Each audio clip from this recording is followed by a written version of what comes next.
সাংবিধানিক নিয়ম রক্ষায় অন্তর্বর্তী সরকারের অধীনে নির্বাচনের বিকল্প নেই বলে মন্তব্য করেন বিএনপি নেতারা। বিএনপি ঘোষিত রাষ্ট্র কাঠামো মেরামতের ৩১ দফা বাস্তবায়ন হলে দেশের মানুষ মৌলিক অধিকার ফিরে পাবে বলেও মন্তব্য করেন তারা।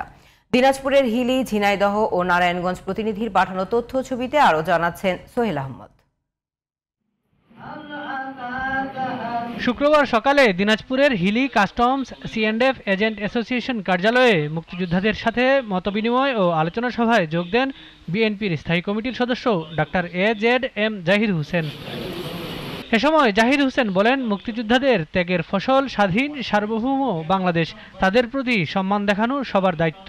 আপনারা হচ্ছেন আমাদের সবচেয়ে গর্বের ধন এবং আমরা আপনাদেরকে যে কোনো পর্যায়ে থাকি না কেন সম্মান দেখানো আমাদের দায়িত্ব এবং কর্তব্য যারা আমরা জীবিত আছি।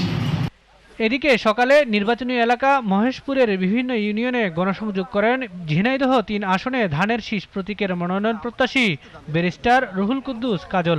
প্রয়াত সাবেক বিএনপি নেতাদের কবর জিয়ারতের পাশাপাশি দেখা করেন অসুস্থ বিএনপি নেতাকর্মীদের সাথে। সাংবিধানিক নিয়ম রক্ষায় অন্তর্বর্তী সরকারের অধীনে নির্বাচনের বিকল্প নেই বলে মন্তব্য করেন সিনিয়র এই আইনজীবী।